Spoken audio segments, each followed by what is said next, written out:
Yo, man, I'm feeling good.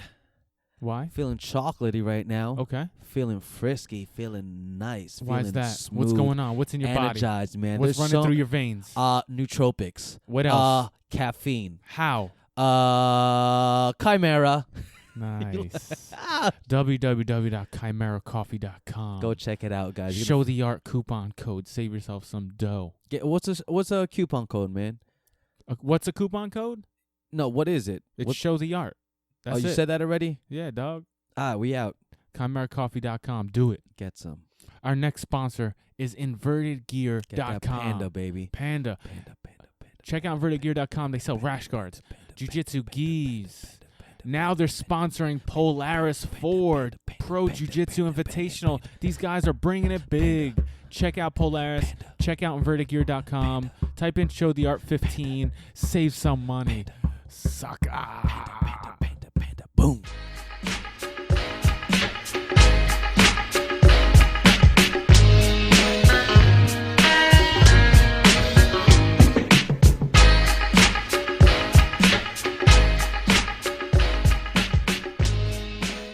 Good to go. Oh, what is going on, guys? You're listening to the Show the Art podcast. We are talking. We are your hosts, Ames and Abe. My mic, my headphones sound kind of messed up, so Abe is gonna fix it up while I'm talking. Abe, how you feeling, brother, man? Good, man. Good. We're good to go. On deck with us today, we have a writer for MMA fighting, Mr. Jed Meshew. Did I pronounce that correctly? Yes, you did. There you go, brother, man. How you feeling today, man? I'm good, man. Thanks for having me on, y'all. Absolutely, brother. Hey, man, thank you so much for coming on, and thank you for always helping us out in the back end with sharing the podcast episodes. We appreciate it. Oh, no problem. You guys do good work. Thanks, man. Really appreciate it. So I hear that you are, or I saw that you were interested in doing your own podcast. Did you start that yet, or what's going on with that? I have. I'm still not very good at it on the technical side. So I may in fact have some questions for y'all after we're done. Sure. But yeah, I've got a couple episodes in the bank. I'm gonna be I guess not filming. We're recording one later today with Eric Stinton, a writer for showdog.com. Nice. So yeah. It's going. Awesome, man. So how did you get into the into MMA fighting, or just like the whole sport itself? So back in high school is when I first found out about it. This was 04, 05, right around the Ultimate Fighter boom. Is when I just first got exposed to it. Nice. And I can't say anything beyond it spoke to me. I just loved it. I loved watching people fight. I thought it was fun. And so then I became a fan of the UFC. Nice. And then I started watching Pride and fell down the rabbit hole. And in college, that's how it goes, man. Yeah. Who was your favorite fighter when you first started watching MMA? I'll give you mine after, but I'd like to know who yours was, because that'll tell what part of the timeline you started watching and how we should judge you. My favorite fighter has always been one Baby J Penn. Nice. And I feel like a lot of people feel that way. He is amazing. And shortly, Fedor was one of the other big ones that I just got into super early. So definitely BJ Penn's always been my favorite fighter, and Fedor's dope, man. Yeah. Fedor. My favorite fighters coming up when I first started watching MMA was I came around the time of Chuck Liddell when he was having his Pride Wars. Oh, wow. Okay. And I don't know if you know that, Ames. I do. He probably does. I was watching way before that. But I think my favorite fighters coming up were Chuck and Fedor. And then I really started getting into it, and I remember watching Pride. Actually, speaking of BJ, my first the first UFC that I ever watched live, paid for the pay-per-view, was BJ Penn versus GSP rematch. Oh, nice. Boom. It's pretty cool. Oh, wow. That was okay. I've got you beat on that. Damn. I don't know what my first pay-per-view was. Actually, it was the first one. Whichever one they both came out with the belts. Okay. No, that was the second one. That was okay. Then that was the one I watched. The first one, they were fighting for a welterweight title shot, essentially. Yeah, nice, man. Oh man, I don't even know what my first pay-per-view was. That's a great question, Yeah, actually. I was over at my buddy's house and he ordered it. I didn't order it, but I was part of it, and it was a great experience. It might actually, man, it might have been the first one because correct me if I'm wrong. Not GSP. BJ Penn won the welterweight title and then left, and then came back. Right. Yeah. He won the welterweight title like in a while. He beat Matt Hughes for the title. Yeah. Yes, pretty early in his career, honestly. Yeah, and he won the title, then left the organization, and then came back and fought BJ and brought the belt with him as if he was still the champ. Oh yeah, he did. That is the first time he fought George. Okay, then that was the one I watched. Yeah, because he came back. So that was the okay, then yeah. Yeah, pretty cool, right? That's pretty dope. That is pretty cool. Yeah. Yeah. How about you, Ames? Mine was that second fight that they had when BJ got demolished. I was at Hooters watching it, and that one was pretty bad. But yeah, actually the first UFC event I watched was when BJ fought K-Flow in Philly. Really? Yeah. Okay. Yeah, I went over there. Oh, you went live? You're live, talking yeah. about. My first live. Yeah, my first live nice. experience was How about you, Jed? What's your first live event you've watched? My first live event. It was a WEC event, and I don't remember the name. Brian Bowles fought Miguel Torres for the WEC bantamweight title, and I can figure it out. But that was my 21st birthday was that weekend, and I happened to be in Vegas where the event was. Yeah. And I did some training out of Brian Bowles' gym that he trained at in Athens, Georgia. I was at UGA at the time for undergrad, and so like I didn't know Brian Bowles, but I seen him around the gym. I think we had maybe done like a light sparring session together or something. Okay. And so I was just like, I happened to be in Vegas. He was fighting for the title.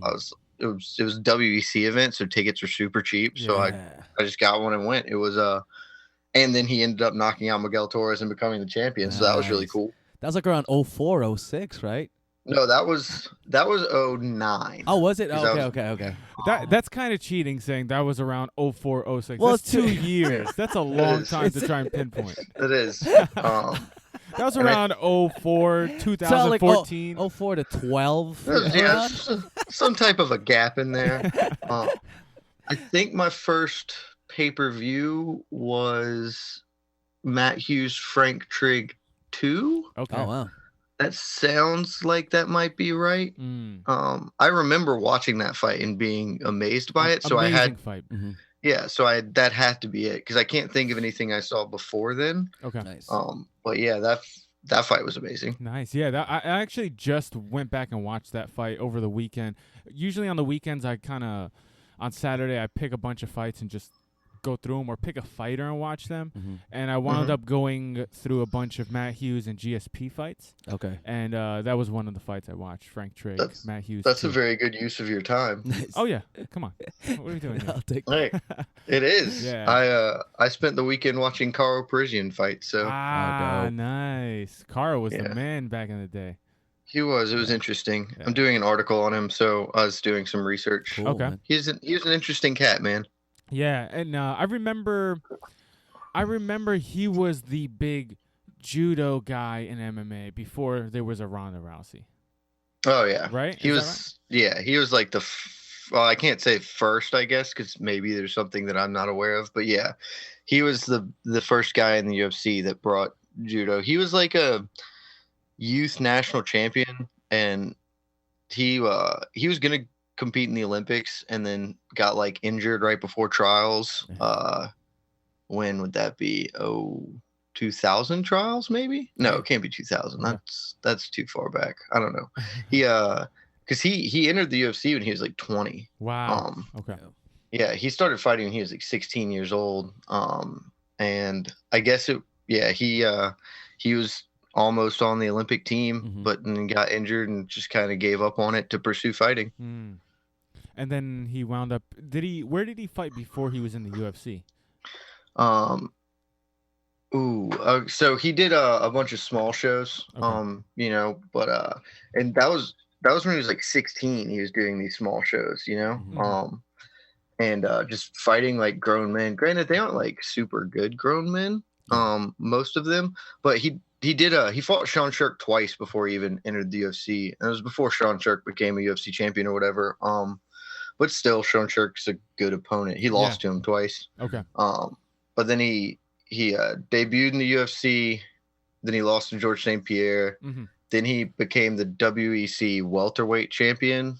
He beat Shoney Carter, and then the rest of his career was UFC until he got bounced at the end of it. Now is nominally a Bellator fighter. I don't. He hasn't fought in a couple of years, so maybe he's just actually retired now. Yeah, I think he's retired, and he recently did a jiu-jitsu match, I believe. Right? He did a jiu-jitsu match, and it was kind of like an underground competition. It was weird the way the competition set it up, but he recently did do a jiu-jitsu match, and I forgot who he fought. It was like a year ago. What promotion? Like Fight to Win or something? It was Metamoris. Okay. Yeah. Yeah. That's I do vaguely remember that happening. Yeah. So and there's a lot of controversy surrounding Metamoris as well, which I don't even want to get into. We won't. But yeah, he did a match. It's funny. I was just like I said, I was watching a lot of GSP fights, and man, GSP put the works on Caro Parisian.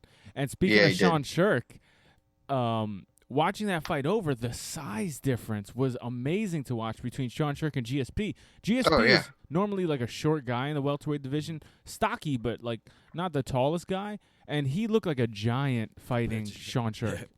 Yeah, I mean, GSP is what I think, like 5'10", maybe 5'11". Like he was always a fair sized welterweight, but he wasn't.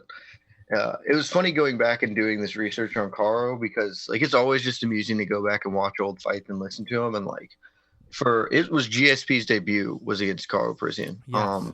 And Rogan the whole time is like, man, you know, a lot of people are really excited about this guy. Yeah. And just look at him. He's just enormous for the welterweight division. And like he is bigger than Caro. Yes. But GSP is not an enormous welterweight, especially by today's standards. Like he's mentioned when he comes back, he thinks he could fight at 155. That may be a stretch too far, but he's not a huge welterweight. So it's just funny to think like, wow, how the times have changed. Sure. Yes. What's the update on GSP? By the way, it's going like back and forth from what I've read. The update is George St. Pierre has decided he is no longer under contract with the UFC, and that is kind of where the UFC says he is, and that's kind of where we sit. Yeah. You know, the UFC has had these really strict, like draconian contracts for a really long time. And I, for background, I'm sort of a lawyer. And by sort of a lawyer, I mean like I'm sworn into the State Bar of Georgia. Oh, nice. But I don't practice because I write about fighting instead because I make poor choices. But hey man, sort of a lawyer is more than I am. So. Hey, that's more than I'll ever be. Yeah, but you won't have the debt that comes with being sort of a lawyer. So you know, That's true. True. You know, you're right. Yeah, I mean, teach his own. So you Hey, like you that? know, I like cake. You know, however you get by is really my stance on life.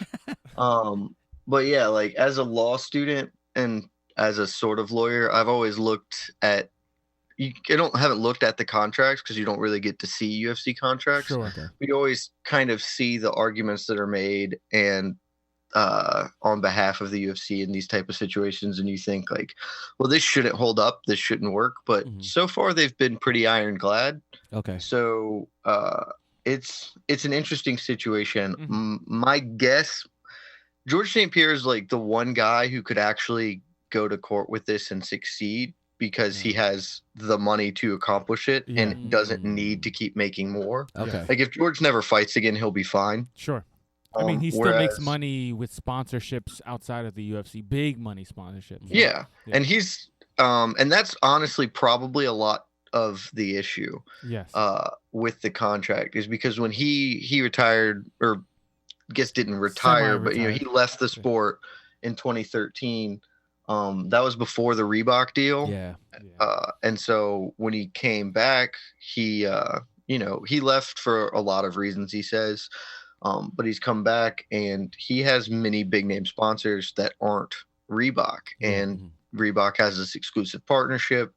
And so I think that is probably at least some portion of this. It's usually all about the money. And my guess is that is playing a significant role. Sure. Because I find it hard to believe they wouldn't just pay him whatever money. Yeah. Because he's GSP. Yeah, he's gonna be his comeback will be an enormous draw. And like if they could have put GSP on the Toronto card, UFC 206, which is now being headlined by Cormier Johnson rematch, like, and that's just not gonna do well. Like that's it might do okay. Like we live in a weird world in pay-per-view buys now where that thing will probably hit 350, which isn't. There was a time when like that would be like, yeah, that's awesome, or at least middle of the road, no problem. But now when Conor's hitting 1.5 million, and it's sandwiched between two big pay-per-views. Like 205, I firmly believe is going to be the biggest pay-per-view the UFC's ever done. Yeah, I honestly think it's going to hit 2 million. Wow. I know a lot of people that disagree with me, and that's so don't take it to the bank. But to me, I can't like that's. It seems like it's going to make 2 million because it's Conor McGregor. Conor McGregor has proven himself to be the biggest draw in the sport, and he is fighting for a second belt in UFC history. And it has been less promoted than I would have thought. I would have thought that at this point there'd be a full-on media blitz for the next 2.5 weeks. But maybe it'll start soon. I wanted to ask you about that. I feel like in the last couple of years, whenever pay-per-views come up, maybe one a year, they like put all their chips into that one card and just really promote the hell out of it. But I feel like in the last year or two, like even big cards, they're not being promoted like they're not like machine gun drilling you for the last, like you said, 2 or 3 weeks. Like I felt like all the media should be talking about 205. All the media should be talking about the Conor Alvarez match where he's trying to win 2 belts at the same time. It's kind of weird, especially coming that close to it. I feel like if this card happened 2 or 3 years ago, all the press would have started already. You know what I'm saying? From the UFC. I feel like the last couple of years, do you think that's because there's a lot of pay-per-views being pushed out? And I'm not complaining about it. I love the fights, but do you think that might be a reason behind it? Honestly, I have no idea. Like that is certainly not my wheelhouse as far as MMA knowledge goes. And because I agree with you, especially considering like the period of time right now. The UFC has had the last like 3 weeks off or whatever from events. Maybe it's 2 weeks. I don't know. Time starts running together. I think it'll be 3 weeks. Sorry, my phone just rang. It's all good. But they've had this like extended time off, and they're still going, and they're still this weekend still free. So they don't have they come back with the RDA versus Tony Ferguson fight, which is a good fight, but that's not going to get a press push. Like they're not going to really try and promote that. So they essentially have had a full month where really it's just waiting for the next big item, which is 205, which is the biggest card by most standards that they're ever going to do. You got 3 title fights, 6-fight main card. They've bumped it an hour. They've added an hour on to the main card time. Wow. Because they've got 3 title fights, and they've added a 6th fight to it. Nice. And the prelims are just bananas. It's stacked, man. That whole card. It's an absurd card. I'm kind of even surprised that they're doing as much as they are with it, but. So you would kind of think that there'd just be a concentrated media blitz of here's a new promo package, here's this, and maybe it is, and I'm just like too deep in the MMA bubble to see it, but I'm not seeing it. Or maybe it's gonna explode tomorrow, and we're just like a little. I mean, it could be they're just waiting. It could be they were just waiting for a couple weeks out and then didn't hit the slam on it. I don't know. We'll see. So now we're 1 week, 2 weeks. I think we're 3 weeks out. So maybe nothing this weekend. Yeah, maybe this week they're gonna start pushing that, because like even if, let's say it was just the Conor Eddie Alvarez fight as like the main event, right? then I see why they would wait so long. But there's so much to work with, so much hype, so many fights to hype, so many names. You know, like you said, just the fact that there's 3 title fights, you could put so much, like, so many UFC original shows on all these, so many different embeddeds. Like, you can do an embedded for week 3 out, and then an embedded for week 2 out, and then like there's so much you can choose from in this card. It's so potent. It's weird that they haven't like really started that movement yet. It is, and like obviously they are going to start ramping up promotion on this at some point. I expect the week of, when fighters are no longer in any type of camp and it's just preparation, that Conor's going to go and do the talk show round. That would be my guess, is that he's going to hit up Conan. He's going to, you know, go on Jimmy Kimmel or whoever. So, you know, I know that will come, but it seemed like this would be an opportunity for them to kind of maybe expand on their promotional ideas a little more. For the first time they did this, like the George St. Pierre BJ Penn fight, that was something before UFC 100, like UFC 90 something. I don't remember. Okay. But that was like the first time they did UFC primetime. Yeah. You know, where they just spent a bunch of money and essentially did the HBO 24/7 series for them. And they haven't done that since. That's been out of favor for a while now. Yeah, I mean, they added the embeds, and what's the other one? UFC Countdown. There we go. That's their new show. Countdown's a thing but like Countdown is a thing that premieres like the week before or whatever, and it's not like that, but it doesn't give you the same type of access and look. And I just looked it up. The last time they did a UFC primetime was 167, which was George St. Pierre's last fight against Johnny Hendricks. Wow. And I've always loved the HBO 24/7 series. I think it's incredibly well produced and done.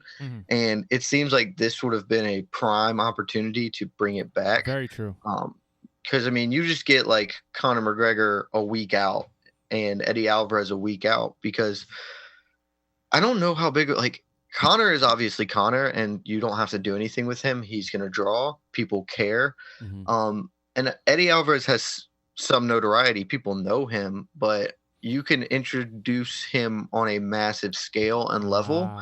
And I've always been interested in how they promote things. And it seems like I think Conor's going to beat Eddie Alvarez. That will be my pick for the fight. But there, by no means is that guaranteed. So if Eddie Alvarez beats Conor, to me it would be better to have, like, if you gave a 24/7 series where you get to see Eddie Alvarez and his family in Philly and like learn more about him beyond just the embedded and beyond a Countdown show, like, I think it'd be better. I mean, the whole thing about building a fighter and promoting an event, one of the main reasons why we tune in to watch these big fights and care so much is because from these little shows, these promotional shows, we learn about the fighter beyond the ring, beyond the cage, and we get to learn about who they are as a person and who they are when they're not training. And then you get to like that person even more. So now when you watch them, you're like more connected. So you're right. That's a good point. They can do that for Eddie, make people see him, especially right now. You don't need to promote Conor. He's going to promote himself. Plus, he doesn't even need to do any promotion anymore. He's just that big. This could be a great opportunity to push all the other fighters. That's what I was. Right? That's what I was going to get into. One thing they had over boxing is with the 24/7.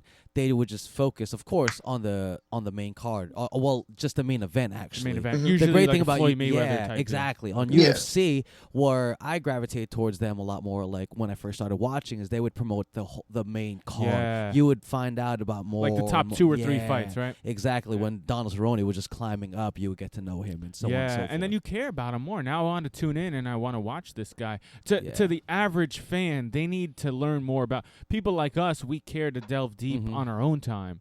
But the average fan, they need more, right? Exactly. Like, it would be very easy to do a prime. I mean, okay, maybe not logistically. I have no idea how difficult it is to film that. It'll be easy.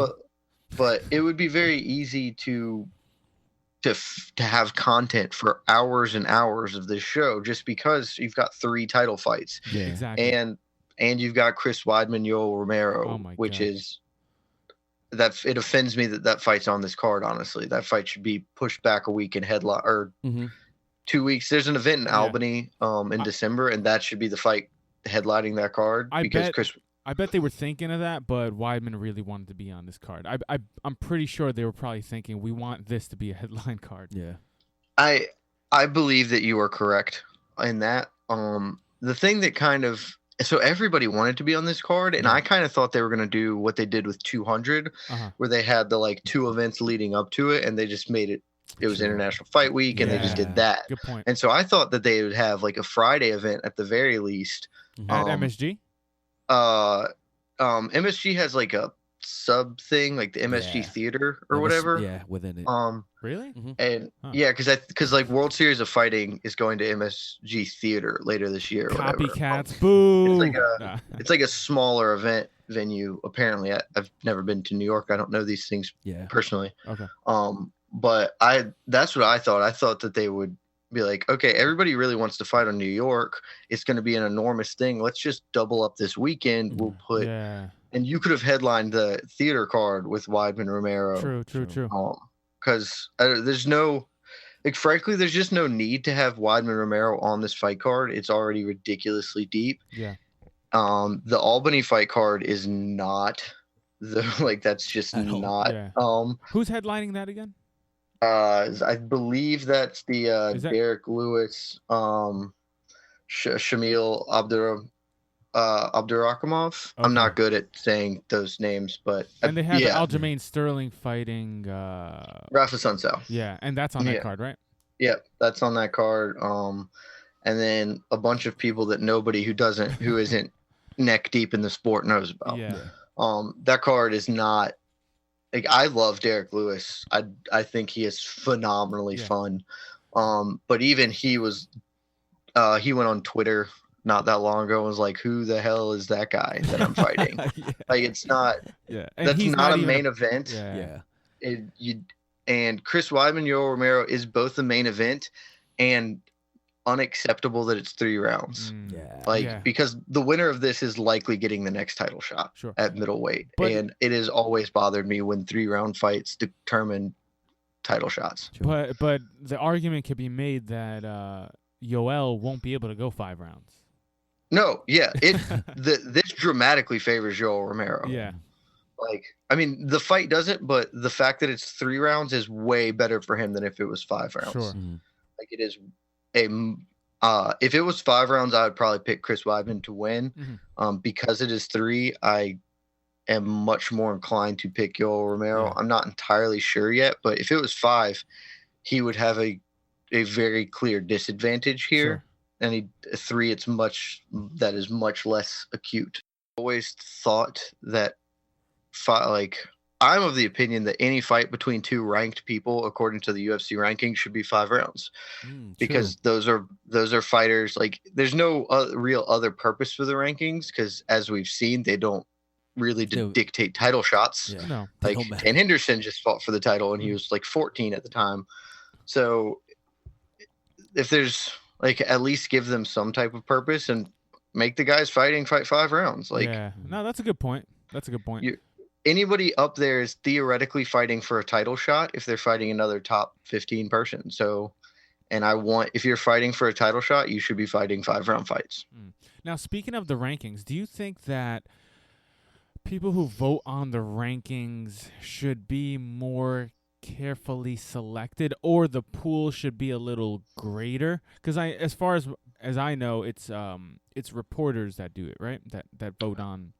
It is. It's a specific set of reporters too. I mean, no, because it doesn't really matter is the thing. Like, if the rankings had some type of actual legitimate, real, substantive meaning, then you would hope that people would be a little sharper, a little better. And clearly they're not, because, I want to make sure this is still true before I say it, because, like last week I was looking at the rank, and maybe it was 2 weeks ago, but I was looking at the rankings, and it was just kind of the most indicative thing of how absurd these are.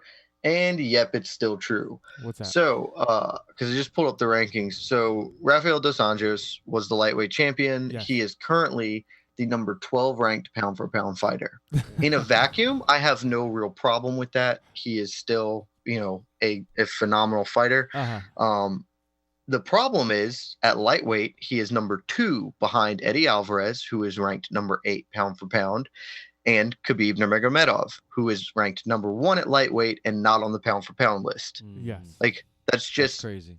That's a counterintuitive thing that he could be better than him pound for pound, but worse than him at his actual weight class.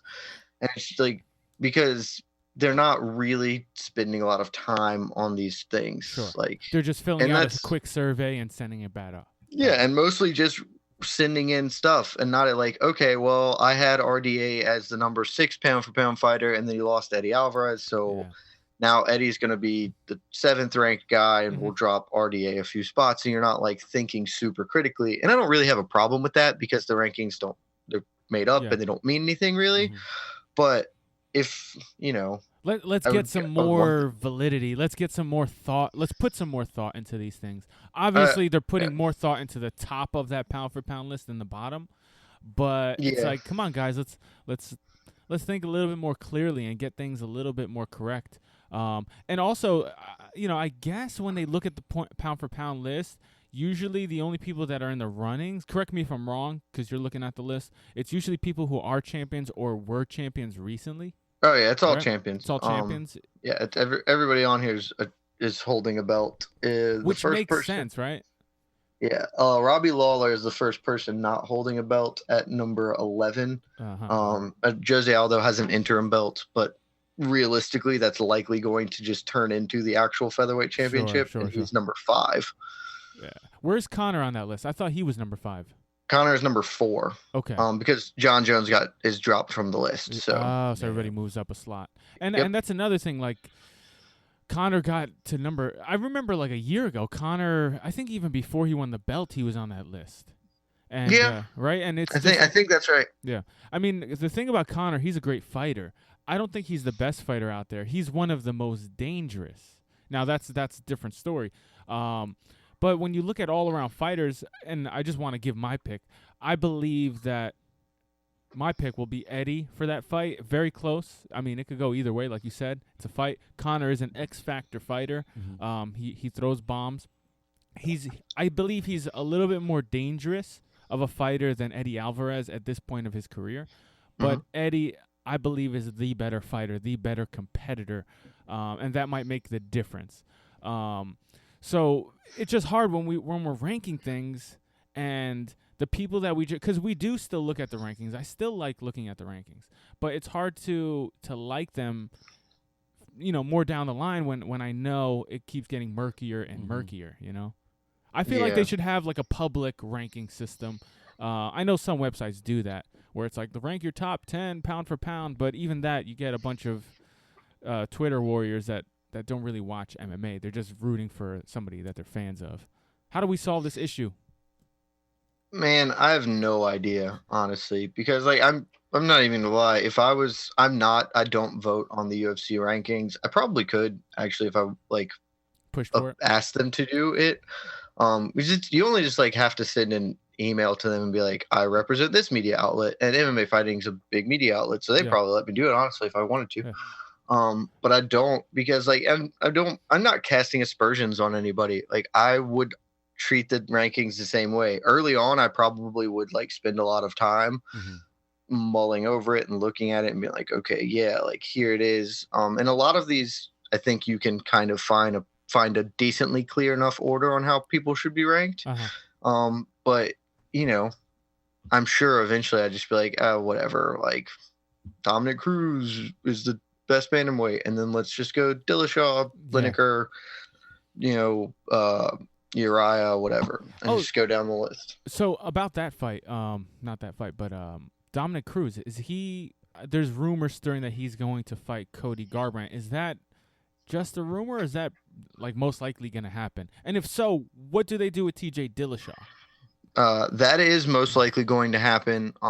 They've been targeting that fight for that was the kind of idea, was that fight was going to be the next one made, but now it is like legitimately being planned. Okay. It is not official yet, I don't believe, but all signs point to that is going to be on UFC 207 as well. Okay. Which is the Ronda Rousey return card. And that's cool. That's cool. That's fine. I like that fight. I mean, TJ fought Dominic. Like, it's okay to push other fighters before you give a rematch. I get that. But what do you do with TJ, who lost a very narrow decision, who's clearly the second best guy in the division? What do you do with him? Do you fight? Does he fight Whitaker or Lineker? Sorry. I think that's what you do with it. I am not as generous as you. I actually really dislike that TJ Dillashaw is not getting the next shot.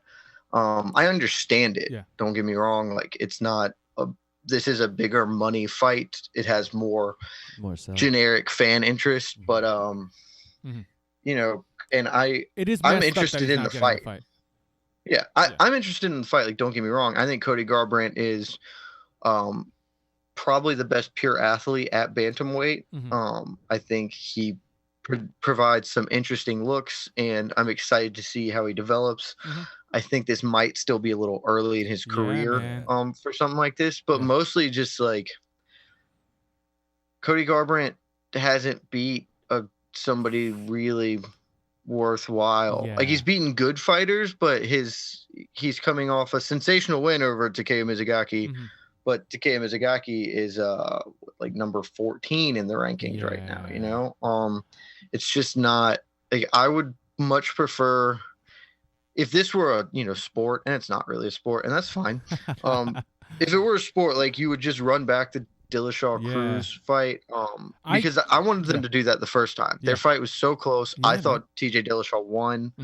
And I thought you should just kind of redo that, but they went with Uriah Faber, and I understand the marketing aspect behind it.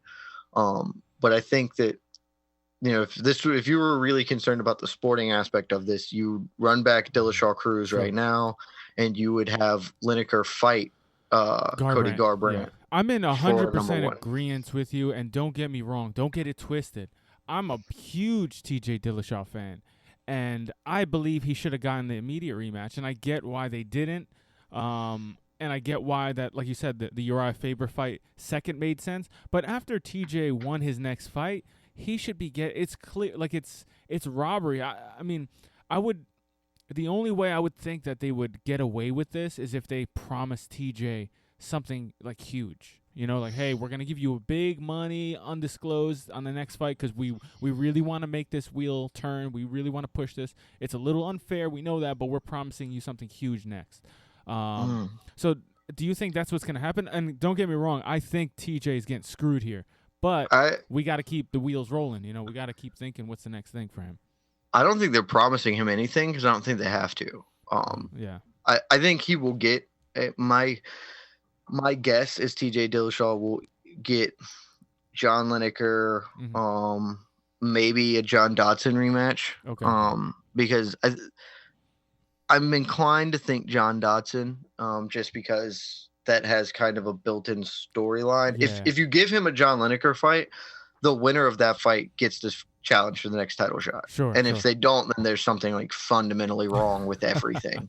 Barring like a Cruz Garbrandt like draw. Yeah. Okay, then run that back. But like the winner of the Dillashaw, if that happens. If Cody Garbrandt and Dominic Cruz fight each other, and then no matter the result, Garbrandt gets an immediate rematch, or Dominic Cruz gets an immediate that would totally soil TJ Dillashaw and push him away from the UFC completely. He would hate everything. It just goes back to the money. Yeah, like who they think could push the needle. So do you think if something like that happens, TJ should just maybe try to focus on getting a super fight, maybe moving up and facing somebody like Jose Aldo? Or trying to push a Demetrius Johnson super fight. It might not be for a title, but hey, if you beat Demetrius Johnson at your weight, you can ask for whatever the hell you want, in my opinion. I would love to see a TJ DJ fight. Ooh, that has good headline on it. TJ versus DJ. Damn. I want to see DJ fight anybody and everybody, and I really actually just wanted to move up to bantamweight because there's nothing compelling for him at flyweight for me anymore. Like, I think he's just going to run roughshod. Like the most compelling fight for him I like Ian McCall. I would like to watch them rematch just because, but I think he would wreck Ian McCall at this stage in their careers. Yeah. The most compelling fight for him is a third fight with Joseph Benavidez. But that's not compelling from a pay-per-view or casual fan perspective, really. Yeah. And you can't, it's hard to push, a third fight when you already beat the guy twice.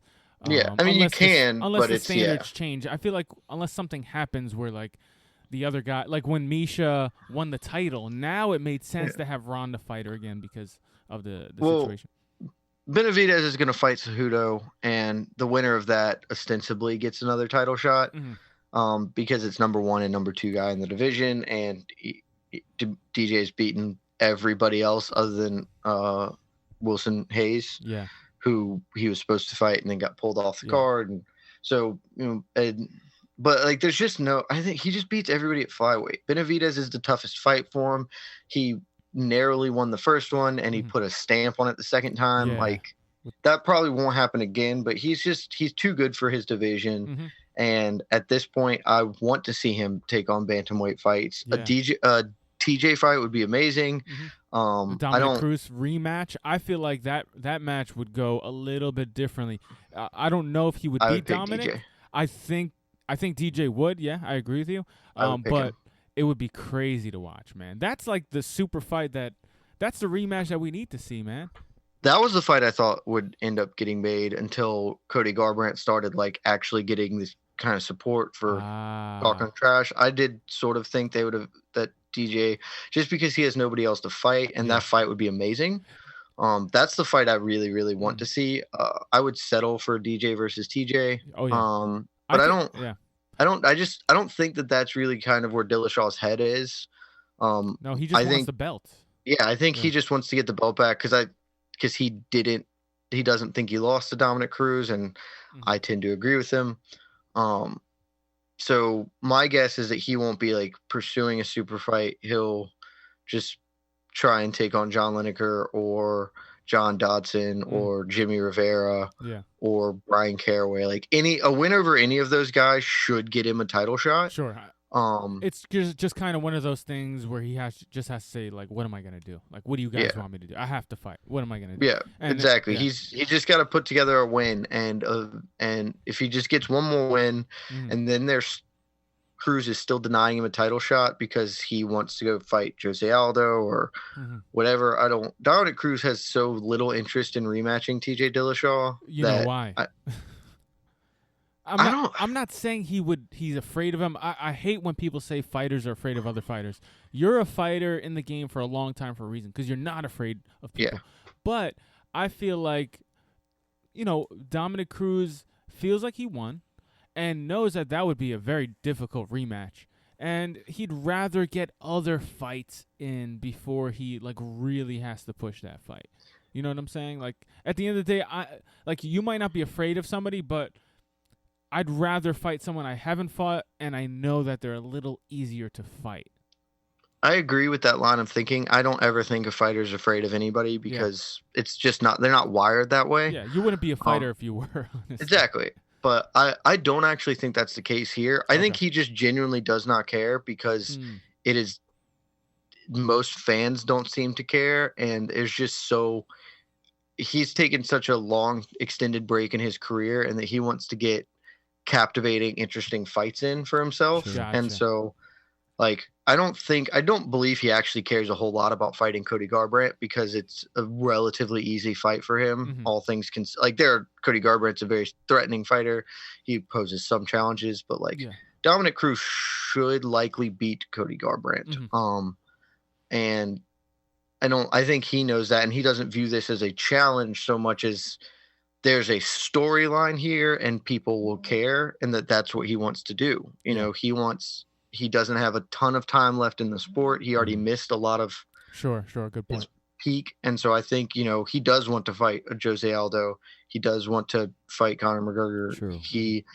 He should be fighting Frankie Edgar. I don't know why Frankie is insisting on fighting at 135 or at 145 when his coach believes he can make it to 135. And frankly, if he just drops to 135, if he beats Jeremy Stevens, at 205. He should just drop to 135 and get an immediate title shot, and then TJ Dillashaw gets screwed again, and that sucks for him. But or he drops down and fights. Oh no, but yeah, because regardless, no, TJ will get if he screwed. drops down, he should get a title shot, because that's a Dominic Cruz would be interested in that fight. I would love that fight. Yeah, that would be amazing. That would be the wheelhouse for everybody. Yeah. I did sort of think that he would do that, but he took the Stevens fight, and we'll see how that. I mean, either way, win or lose, he can drop down. If he loses and drops down, it's a little harder to sell him on an immediate title shot, but still not. He was the champion 2 divisions up. Yeah, come on. So that's the most interesting fight for him from that kind of standpoint, aside from a Jose Aldo or Conor McGregor fight. Yeah. He's not going to fight Conor McGregor. That's not a thing that's going to happen. Yeah. And I don't Jose Aldo has too many other fights if he chooses to fight again. Yeah. So I don't really think Dominic Cruz is going to get that, and I don't think he should want that. Jose Aldo is like the worst possible style matchup for Dominic Cruz. Yeah, absolutely. Do you think that maybe a TJ Dillashaw versus Uriah Faber fight might be in the works? I had completely forgotten about that, and no, because Faber is taking on Brad Pickett. Okay. I mean, I guess they could do that afterwards. I suspect Uriah Faber will beat Brad Pickett. Sure. Yeah. No, I don't. Okay. I don't imagine. The dust has settled on that whole story. People are kind of moved on. I think they could have run that fight. And I think that they still have the opportunity, I guess, to run the fight. It was always one of those back pocket fights where, okay, at any point in time that we need this, we can just run this. I am sort of surprised that they didn't do it for the whatever the Sacramento card is at the end of this year. They're going to Sacramento, and Faber obviously is a Sacktown boy, and so he's fighting there. And maybe that's just the reason, because he gets tooled up by TJ Dillashaw if they fight. So they're going to give him Brad Pickett. He's probably going to beat Brad Pickett in his hometown. Maybe a win from that, and then that's what they do. They go Faber, Dillashaw, and that's still probably a good enough win to get TJ a title shot, depending on how the rest of the division shakes out. But that makes TJ like 3 fights in before a rematch. Like that might be in his favor to just take a quick fight now, or not wait for Uriah. It'll be a better. It'll make the division run quicker if they just cancel the Uriah fight, if they did make it, and make him fight TJ the same night as Dominic Cruz and Cody Garbrandt. You know what I'm saying? Yeah. I mean, I don't. Then everything kind of depends on how his schedule will work out. I get what you're saying, and they're not going to let him. He's going to have to take another fight, is what it seems like. Yes. It just doesn't appear that they are going to let him do this. So maybe it breaks down that they say, okay, TJ, you're going to have to take another fight. Faber if they're going to do that fight, they have to do it soon, because Faber doesn't have too much long left in his career. And if you put Faber in with another top guy at bantamweight, even odds that he can win at this point. Sure. Not that he's like super faded or washed, but a lot of the top 15 is going to beat him at this point. Do you think that UFC or just most MMA organizations, since we're talking about UFC, drop little gems to the media, little rumors, just to see how people react? Like, for example, somebody drops the rumor that Cody and Dominic are in the works. And then you test the water. You drop that to see how the fans react. If everybody says, no, that's despicable, we want to see TJ fight Dominic, then you change the direction and you put out that fight. Or if people are like, yeah, fuck yeah, Garbrandt gets the fight, we keep that in motion. Do you think that could be a strategy that they may be employing? It could be, but I definitely don't think that's what they're doing here. And I don't really think they have to do that. It's pretty easy to just follow the social media to figure out like what people are kind of interested in, what fighters are captivating the imagination. And yes, they do listen to these things. Like Henderson was supposed to rematch Machida at some point, like 2 years ago. I can't recall the event, and everybody was just like, this fight sucks, and they decided not to do it. Okay. That's the thing that happened. It was like, nobody cares. And so they just were like, nope, never mind. Sure. So like if but they don't have to like leak these things. Joe Rogan tweeted out an Instagram photo of Henderson Bisping 2, and that helped a lot. And then people were like, yes, let's do it. And he got this ground sport, and they were like, sure, why not? Like, okay, let's do it. So I don't think they have to do things like that. It's pretty easy for them to read and react to a public sentiment. Gotcha. Well, because if they were doing that, Tyron Woodley would have never fought Robbie Lawler if they were doing that all the time, because nobody really cared about that fight, but they gave it. And now Tyron's the champ. Yeah. And that's a good point about Tyron. Like, no offense to Tyron, but he wasn't. I mean, he was out for so long that he wasn't pushing the card anymore, the needle, as they say. And but they still gave him the title shot, which was kind of weird in my opinion. It was very weird. It was very weird. But, hey, the guy won. You can't deny him. Oh, and he's a great fighter. He is. He is a great fighter, and he is the champion. And I don't begrudge him at all for taking the fight or, any of that. But he was like the fourth most deserving guy of a title shot. Yeah, because he's been out for so long. When they scheduled that fight. Yeah. He'd been out for so long. Carlos Condit and Robbie Lawler, a majority of the media scored that fight for Carlos Condit. I think he had like 80% of the media gave him the fight. Wow. Stephen Wonderboy Thompson was in the middle of his enormous role that he's still on and has earned him a shot. And Damian Maia was also like, all three of those guys, in my opinion, deserve the title shot over Tyron Woodley. But you can't take away from Tyron Woodley that he is a great fighter, and he made the most of the opportunity he was given, and he won. So like once a guy wins, you can't deny him. On that note, brother, we gotta go. We're running out of time. Sorry to cut this short, but we'd love to get you on again, man. No problem. I'm happy to do it anytime. For sure. Maybe later today. No, I'm joking. Yeah. And before we head out, is there anything, if anyone wants to reach you, or is anyone we could follow you on Instagram or Facebook, anything like that? You can. I am on Twitter at Jed K Meshew, JEDKMESHEW. You can find all my writing at MMAfighting.com every morning at 8 a.m. Boom. Monday through Friday. I've got a piece going up. Nice. I also contribute to bloodyelbow.com. I should have a piece on Carl Parisian going up, I think Wednesday is the target thing for that. And my podcast is, you can find it at blogtalkradio.com /happy hour network.